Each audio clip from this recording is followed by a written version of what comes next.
श्री स्वामी समर्थ. नमस्कार मंडळी. कृपा सिंधू रहस्यगाथा या आपल्या हक्काच्या चॅनलमध्ये मी रेणुका तुमच्या सर्वांचं मनापासून स्वागत करते आणि आजच्या ह्या व्हिडिओला सुरुवात करते. मंडळी, महाशिवरात्र झाल्यानंतर मला बऱ्याच जणांनी प्रश्न विचारला, कोणी मेसेजमधून तर कोणी समोर येऊन, आणि सगळ्यांचा प्रश्न जवळजवळ सारखाच होता. ताई, काही अचानक अडचणी आल्यात, त्यामुळे इमर्जन्सी कारणामुळे आम्हाला महाशिवरात्रीची जी जी पूजा असते, शिवपूजा, ती आम्हाला करता आली नाही. आमची खूप इच्छा होती, आमची तयारीही सर्व झाली होती, पण आमची शिवपूजा शेवटी राहून गेली. तर आता आम्ही काय करावं? मंडळी, हा प्रश्न विचारताना त्यांच्या आवाजात खूप सारं दुःख जाणवलं. कारण मनापासून जर एखादी गोष्ट करायची असेल आणि अचानक अशा काही गोष्टी घडल्या आणि ती गोष्ट आपली करायची राहून गेली, तर मनात एक आढी निर्माण राहते किंवा एक असं अपूर्णतेची भावना राहते. आणि त्यांचं मन सारखं स्वतःलाच खात राहतं, की आपल्याच्यानी ही गोष्ट राहून गेली, आपल्याच्यानी ही गोष्ट राहून गेली. आपण परिस्थिती ही कोणाच्याच हातात नसते. कधी अचानक आजारपण उद्भवतं, तर कधी सोयरंसुतक येतं, तर कधी अचानक मासिक पाळी अशी अडचण उद्भवते किंवा कधी आरोग्यासंदर्भात काही गोष्टी घडतात. तर अशा वेळी जर शिवपूजा राहून गेली, तर मनात अपराधीपणाची जी भावना येते ना, ती खूप जास्त त्रास देते. पण एक गोष्ट लक्षात ठेवा मंडळी, भगवान शंकर किंवा भगवान शिव जे आहेत, ते फक्त विधी पाहत नाहीत, तर ते भक्ताचं मन पाहतात. आणि म्हणूनच महाशिवरात्रीला ज्यांचं पूजन राहून गेलं आहे, शिवपूजा राहून गेली आहे, तर त्यांनी घाबरण्याचं काही एक कारण नाही.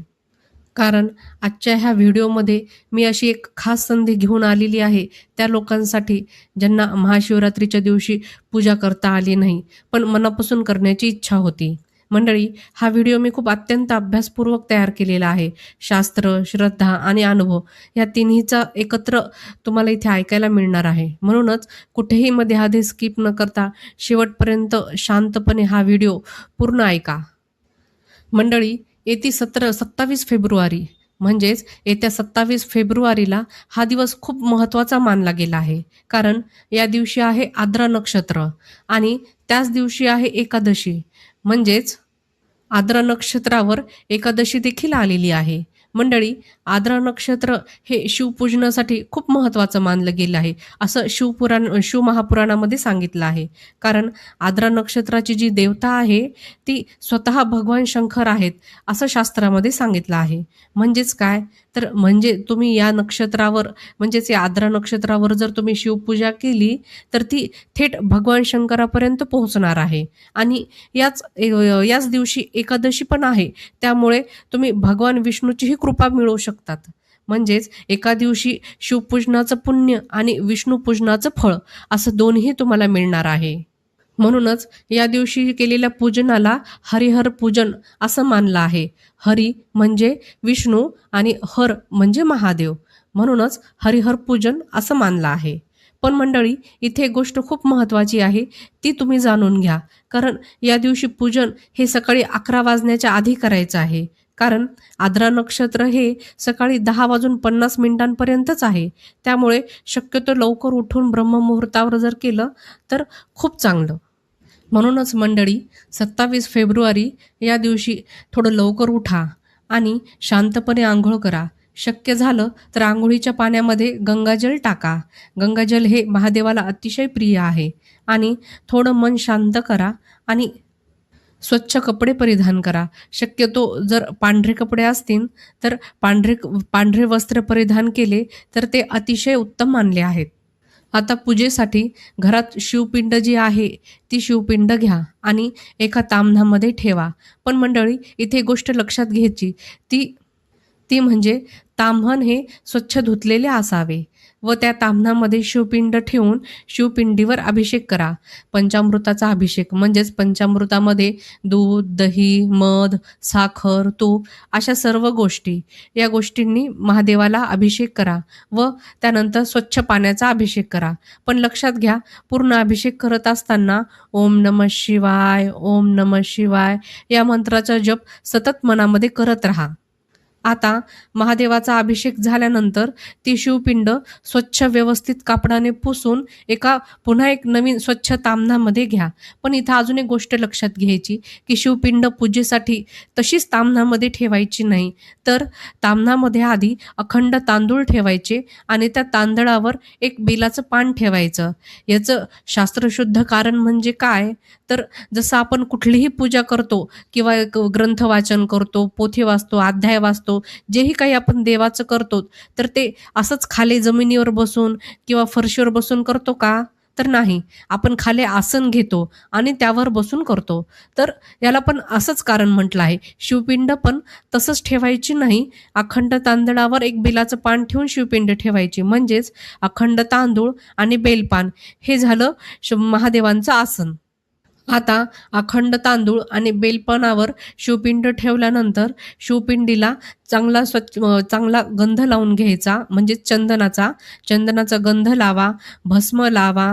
जे तुमच्याकडे पूजेचं साहित्य आहे, धोत्राचं पान, बेलफळ, धोत्र्याचं फळ, शमीचे पानं, कमलगट्टे, बेल, फूल किंवा वस्त्रमाळ वगैरे जेही काही पूजेचं साहित्य आहे ते सर्व व्यवस्थित वाहून घ्यायचं आणि त्यानंतर शिवपिंडीला धूप दीप दाखवून घ्यायचा आणि नैवेद्य आरती करायची. मंडळी, इथे दही भाताचा जर नैवेद्य दाखवला तर चांगला आहे. पण माझं असं म्हणणं आहे की एकादशीच्या दिवशी भात हा वर्ज्य असतो. त्यामुळे भाताचं न दाखवता तुम्ही दुसऱ्या कुठल्याही पदार्थाचा दाखवला तरी चालतो, किंवा ज्यांना एकादशी आहे ते जर उपवास करत असतील तर ते उपवासाच्या पदार्थांचा पण नैवेद्य दाखवला तरीही चालतो, किंवा एखाद्या घरामध्ये जे फळ असेल त्या फळाचा नैवेद्य दाखवला तरी पण चालतो. मंडळी, शास्त्रात सांगितलं आहे की आद्रा नक्षत्रावर केलेलं शिवपूजन हे कधीही वाया जात नाही. या दिवशी केलेल्या पूजेमुळे अडकलेली कामे मार्गी लागतात, मनावरचं ओझं हे खूप हलकं होतं आणि आयुष्यामध्ये आपल्या एक अदृश्य आधार मिळतो. मंडळी, जरी महाशिवरात्रीच्या दिवशी आपलं पूजा करायची राहून गेली असेल तर या दिवशी पूजा केली तर महाशिवरात्रीच्या पूजेपेक्षाही जास्त फळ आपल्याला प्राप्त होते. का? तर या दिवशी एकादशी असल्यामुळे विष्णूची पण पूजा केल्याचं संपूर्ण फळ आपल्याला मिळतं.